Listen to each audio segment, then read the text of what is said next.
Welcome to Soul Thrive, where we explore spirituality through healing trauma, shadow work, and applying the laws of the universe in order to master ourselves without the fear of the unknown.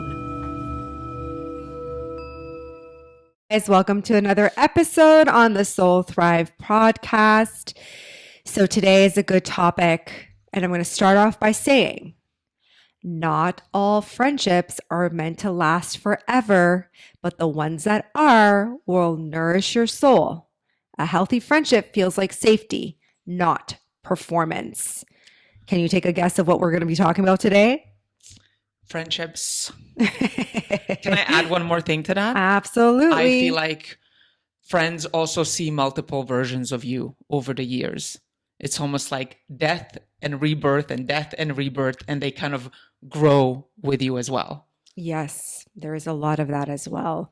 I think that the friendships that tend to last for longer periods will see many versions of you, like you stated, and they will appreciate the evolution in yourself as well as the evolution within themselves as well, which gives the opportunity to redefine the relationship, to grow, to heal it, to have difficult conversations. They won't expect you to stay the same, which is like no, and you know, I think that there's a good understanding to that you can accept people for who they are as well, to a degree, when it comes to being in your relationships and in your friendships. So yeah, I wanted to start off by saying, what does a healthy friendship look like? And over the years, I feel really amazing relationships come in my life and my experiences, especially even just creating a community of people around me.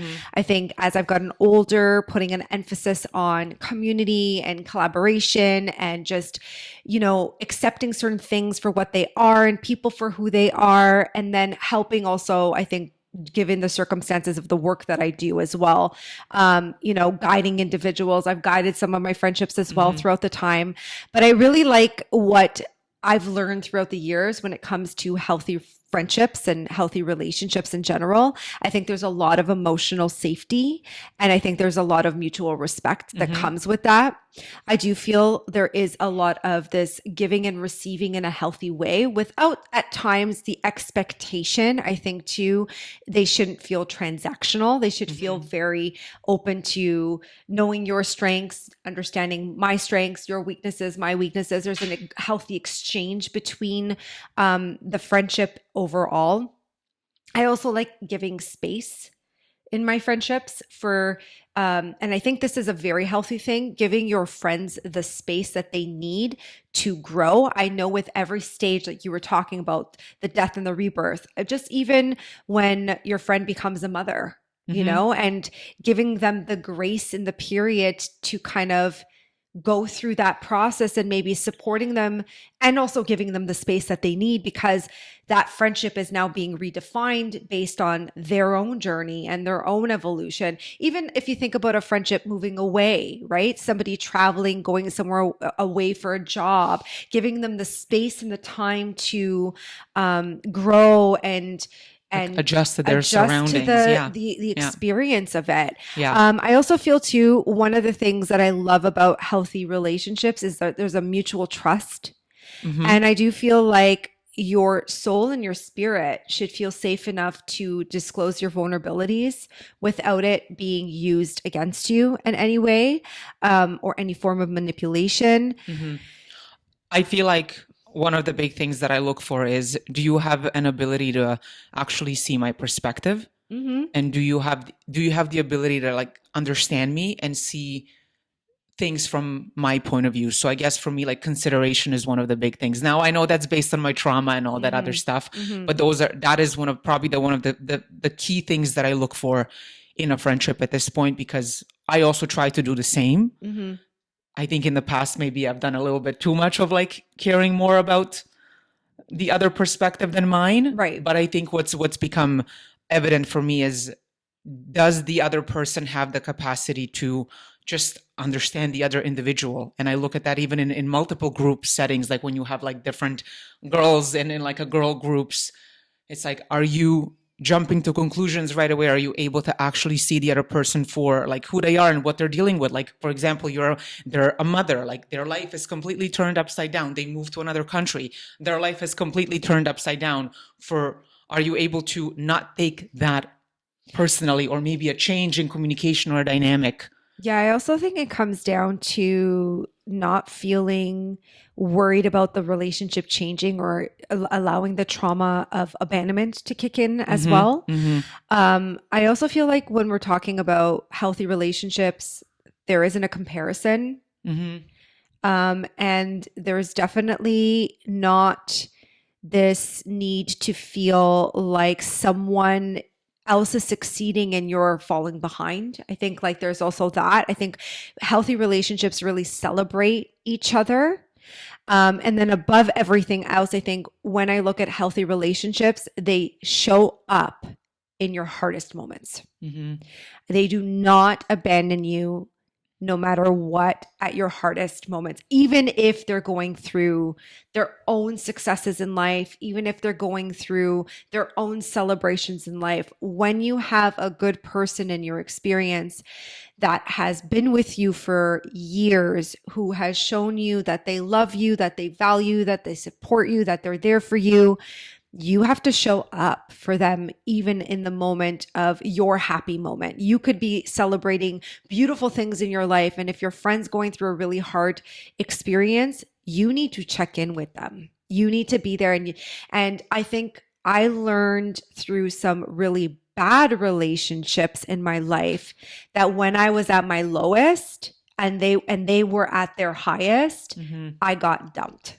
I was not even considered. I was not understood, like you were saying, or the consideration or the understanding. And so I think healthy relationships are built on, I mean, even if the person's going through something and they're feeling like it's really difficult and they're going through a really difficult period, they're not trying to taint your celebration or take, something away from you. But a check-in is important, I think, at the end of the day. Right. So I want to talk about green flags in a relationship because I think like this is also so important. I think we need to be really aware of that. So it goes back to the celebrating your success without the comparison that we were talking about. Very important because there are different stages in all of our lives, and we should be there celebrating and not subconsciously holding in jealousy or comparison or feeling left behind. I think there needs to be, I think another green flag is the consistency. I think consistency is very important. A consistency in how you communicate with one another. Sometimes I don't talk to my friends on the phone, but I will have text messages, conversations with them, or and text like groups. you'll adapt your communication based on, because you already know, like for example, someone like me, I like to text. Me too. I'm a texter. I'm not a big caller, and I think people who know me, they don't get offended and they don't try to call me as much because they're like, Ivana prefers this form of communication. Right. Therefore, this is how I'm gonna, like, I think that's also kind of a form of respect too, and like again, understanding and adapting to how the other person likes to I don't mind calling if I feel like it's more context that I have to give someone, or if I'm having like an emotional situation occur, which I feel that's like, I feel like it's better not to text. I want to just say what I want to say. Also, I think maybe that's a bit of a trauma response for me because in the past I have been vulnerable through text message, and I know that text message was used against me. So I don't know if maybe that's a bit of a trauma response right now still, where I'm kind of like, I'd rather have the conversation on the phone and then there's no evidence for you to use it against me. That's a red flag. But a green flag would be like, obviously recognizing your communication styles and addressing that and communicating, which goes into my next point about the vulnerabilities. Like, I think even if a friendship was to end, there should be a respect about what was discussed amongst each other. Like, I have ended many relationships in my past. Some have just happened organically. Some of them we've just outgrown one another. Some of us had really bad situations happen between us. But the one fundamental thing is I didn't go and disclose the secrets or the things that were told during the time of that relationship. I think that should be a code that should be amongst friends. And if someone has disclosed something, I think that then they're just trying to ally and get other people on board with their narrative about, teaming up against you to make other people dislike you, which to me, again, is a red flag. But green flags are people who respect and understand the context of information that's given, and it's a mutual understanding and respect. The other thing I think is important that I've found is also being real and not telling your friend what they want to hear. Oh, that's a big one. I love that one. It's like sometimes you got to call them out of Yes. love, because like if I don't care about you, I'm just gonna like, Oh, it's yeah. like whatever, right? But if Well, I care about fake you, friends are like that. Fake friends are like, yeah, girl, just do you, or yeah, just have that, or live your life and have that YOLO. experience, Yeah. right? But the reality is, I think a real friendship will call you out when you're acting out of character, or when they see that there's something going on, but maybe you're not ready to deal with that truth. But because they love you and they understand that, they're willing to express the truth of that situation for sure. I honestly feel too, when you're in a healthy relationship, and this is another green flag, your energy is going to feel good. Like I do feel like you're going to feel calmer around that person, or you're going to feel like understood, like you were talking about earlier. I also feel like you don't leave feeling drained from it. Yeah. And I do feel like sometimes it does happen. Like I've had friendships in my past where, because they operated in specific ways, I would just get so exhausted being around them. But I accepted it for what it was. And then I realized later on, after that friendship ended, how much I was self-abandoning in it. And I was actually not allowed to be my true self or express my true self, because that came with victim mentality, and that came with so much of me making me feel like my vulnerabilities didn't matter, or the way I viewed a situation or perspective wasn't met with understanding. It was met with rejection. It was met with their own trauma responses. And did you feel like a relief when that friendship ended? I think that's... Yeah, I did actually. You know what? My health got better. Yeah. I would say that your health and your relationships matters a lot. And if you're around people, they say what was that saying? You are who you hang out with, right? If you think about that, Yeah, you like are who you hang out the with. 5 people that you hang out with the most, Yeah. you become. Yeah. And so I think that if there's drinking, and if there's partying, and if there's, like, I'm not saying nobody can have a drink and nobody can go enjoy themselves and have a nice dinner or anything like that. However, if it's excessively happening and you see that someone is even self-destructive to their own self or their environment, that's going to affect you mentally, emotionally, spiritually, all of those things. And I just kind of feel like what's important is prioritizing your health, and healthy relationships matter for your mental health and for your spiritual health and for your emotional health at the end of the day. So let's talk about the red flags, because I feel like these are sometimes not as easy to spot. If you are like doubting your feelings or self-gaslighting or whatever. So let's talk a little bit about what are some questionable things that... Red flags, I feel like, it's kind of complicated, because the reason why I feel like it's a little complex when we're looking at red flags, because we have to be able to discern between a trauma response and when someone's actually manipulative or like, are you projecting and making a story in your head about this person versus what are the facts? I think for me, and then maybe this is a good thing or a bad thing, I don't know. It could be a good thing or a bad thing. I like to give people the benefit of the doubt sometimes, and I want to give them an opportunity. And I feel like even if I see it's a red flag, sometimes I want to give them a chance to kind of redeem themselves or fix the issue. And then when they don't, then I recognize what I need to do. My intuition, I think your intuition is always going to tell you, your gut is always going to tell you when something's off. You should really listen to that, because I'm going to be honest, I would have spared myself a lot of heartache and grief had I listened to my intuition. So not listening to your intuition is a red flag. Walking on eggshells in a relationship dynamic is a red flag. Mm-hmm. If there's competition, gossip, you said it earlier, if they gaslight you, like I remember coming up to people in my really toxic relationship dynamics and kind of being like, well, I feel like I noticed this, or I want to discuss that. And they're like, I don't know what you're talking about. They would Like literally a total like cut me off as if, and I disregard. was Yeah. like, what do you mean you don't, I don't know what you're talking about. I don't really remember. Like, I don't know what you're talking about. And I was like, we're going to play that game right now. Like, you're literally going to act as if you do not know what I'm saying. Mm-hmm. And some of that comes from their shame. Some of that comes from their own self-righteous Like inability to look at their own flaws and 100%. right. And I think I'm someone in my relationships, I try my best to explain. I try to be understanding. I try to be compassionate. I have a lot of patience, which is a problem because I think I have too much patience sometimes. And I wasn't listening to my intuition. And then I got myself into trouble because of that. So I feel like paying attention to these types of relationships when you start to see that you cannot have a conversation with them without it turning into drama, a big dramatic experience. It's like, what are you not getting here? What are you not understanding? It's like if you are in a relationship with someone who just flips the script or even makes you feel like you're crazy for bringing something up, then you need to question whether or not that relationship is healthy for you. Because I'll be honest, it's not. Guilt tripping Well, is I was another just one. gonna say playing on your guilt. Yeah. Yeah. Guilt is also a big one. I think too, what's scary about certain unhealthy friendships is when they know your weaknesses and they use them against you.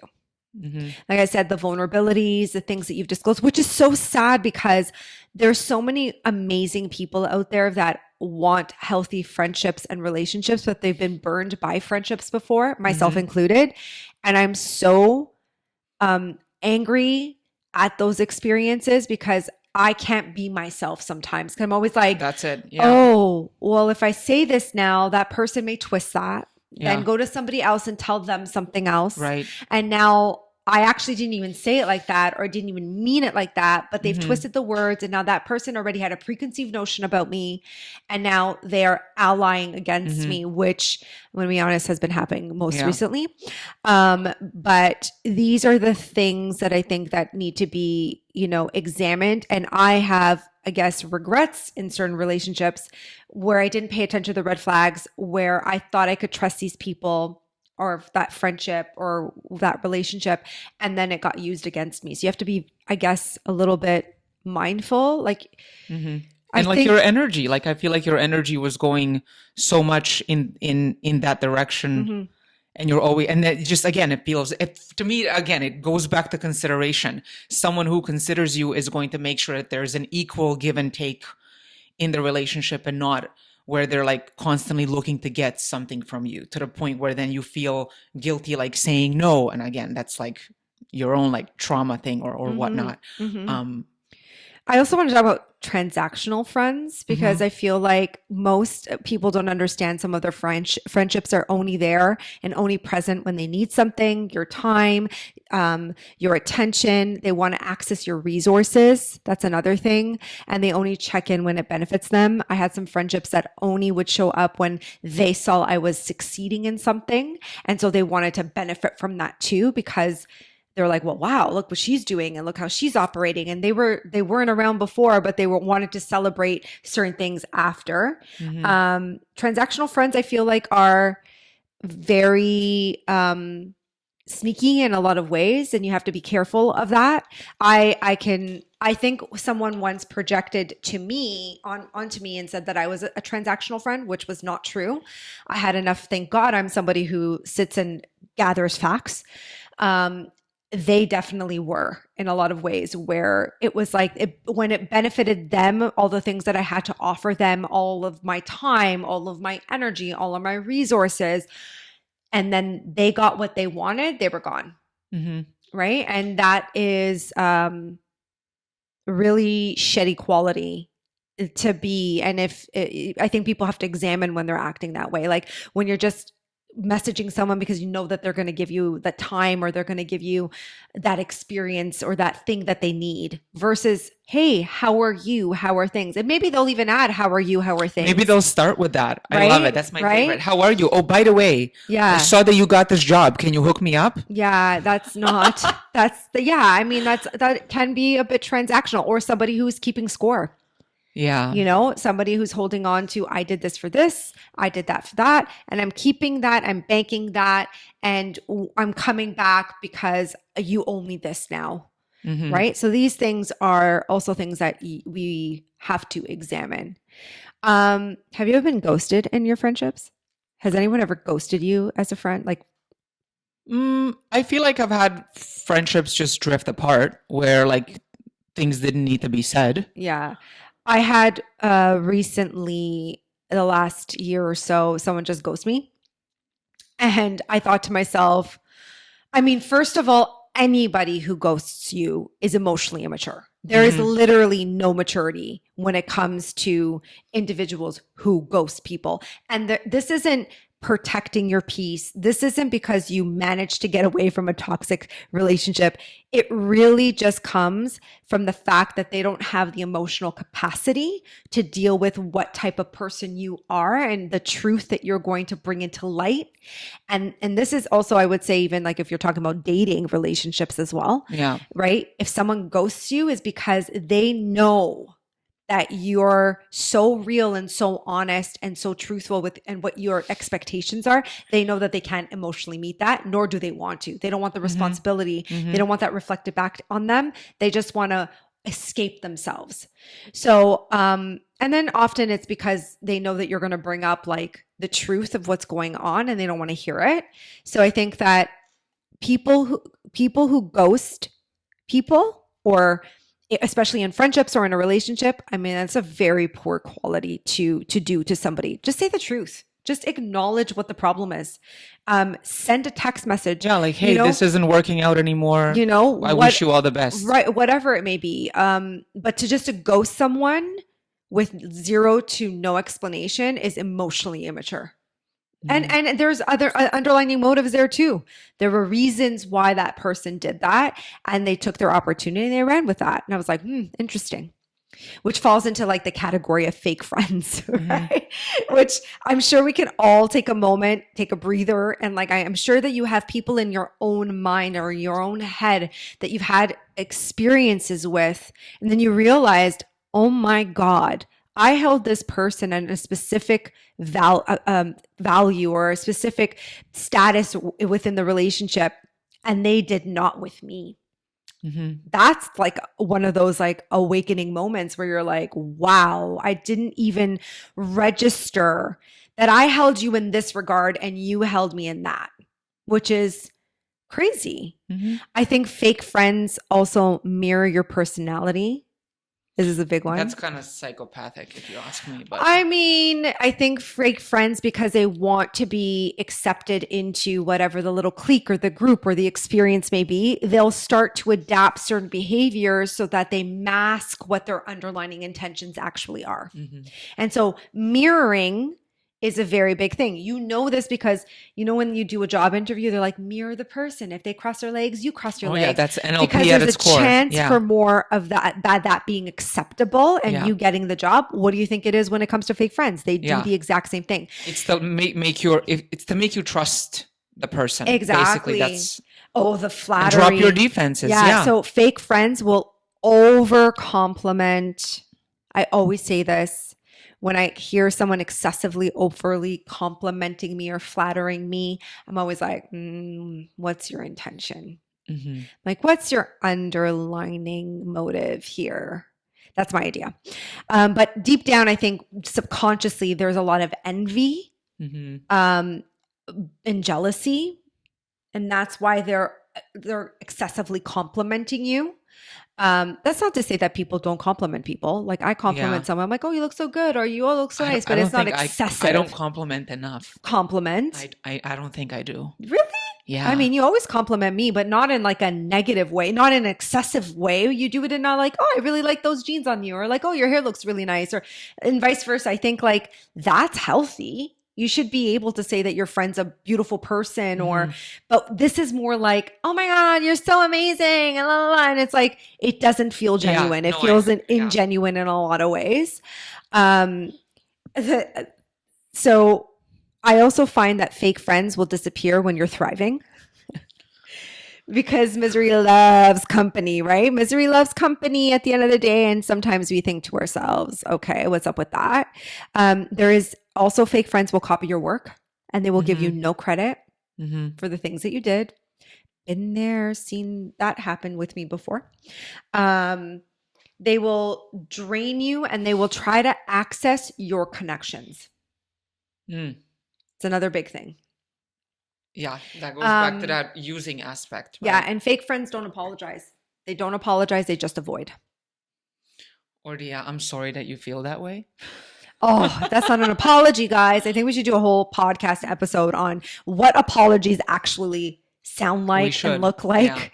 And yeah, I feel like that's something that you'll notice in fake friendships.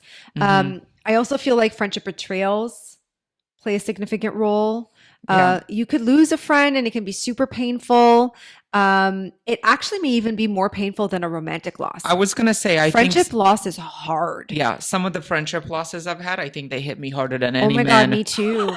Me too. I've had breakups and I've like mourned the loss of a breakup and never ever had the amount of pain that I did Mm-hmm. losing a friend that I've really loved, like Yeah. family, like a sister.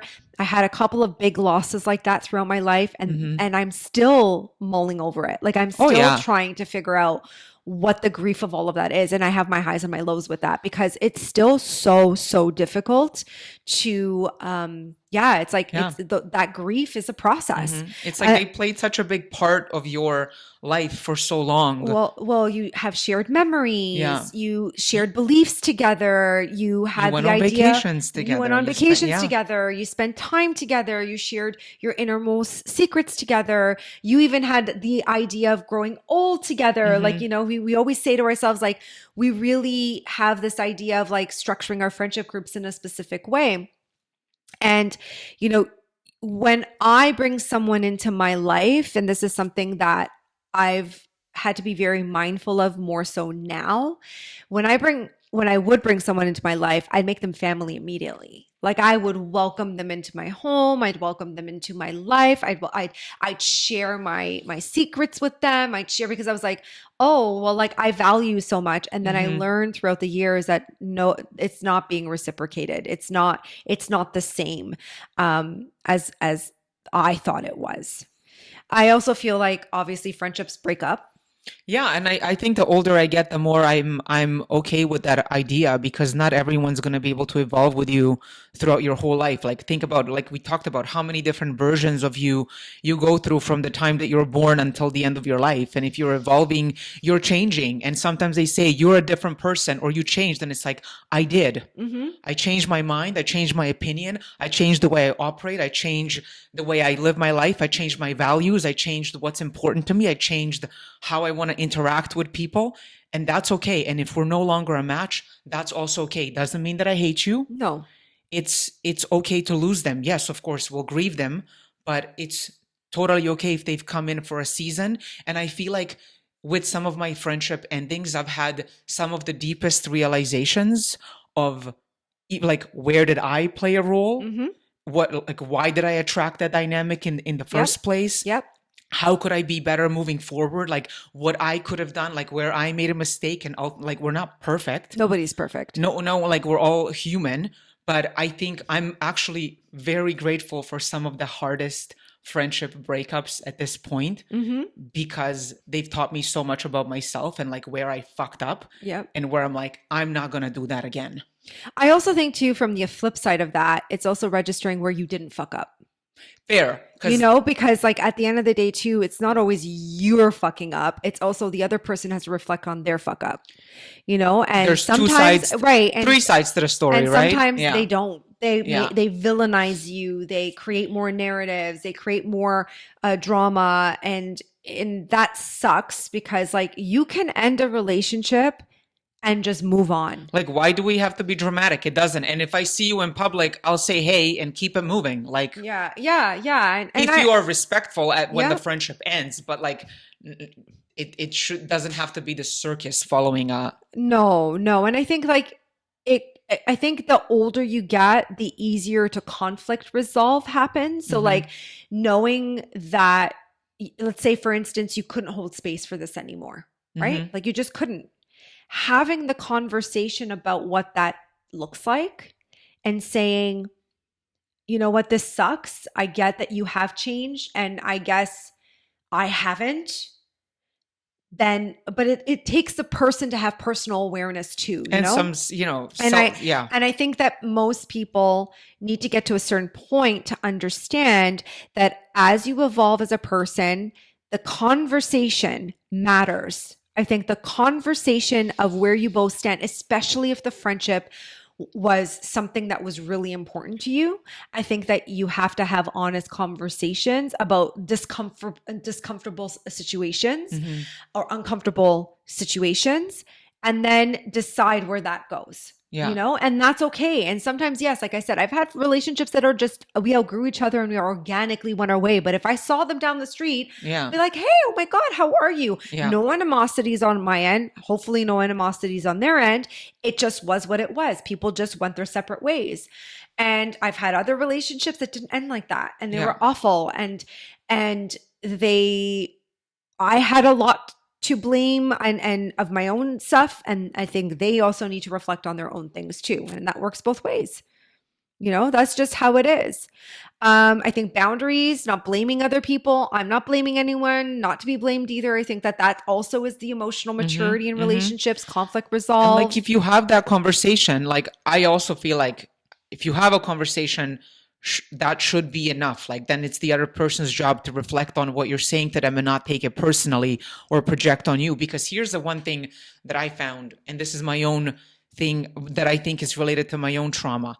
Sometimes when people are used to you behaving a certain way, it just goes back to the change, right? Yep.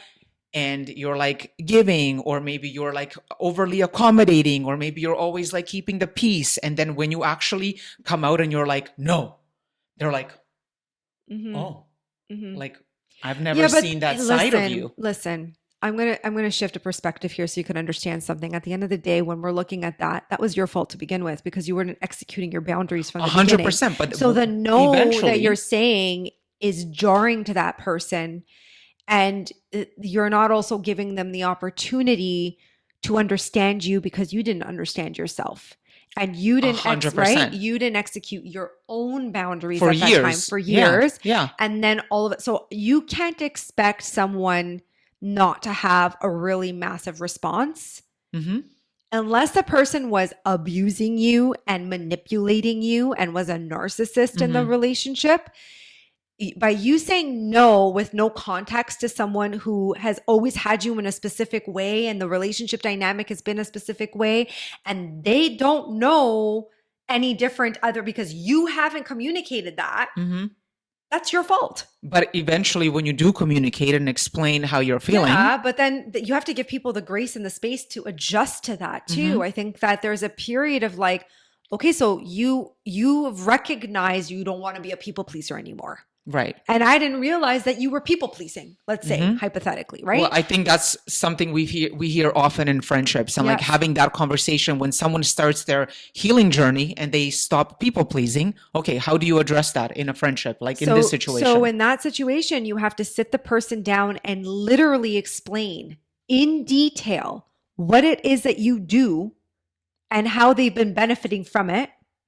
And then you have to execute what your boundaries are going to look like moving forward and what the relationship dynamic is going to look like moving forward. Right?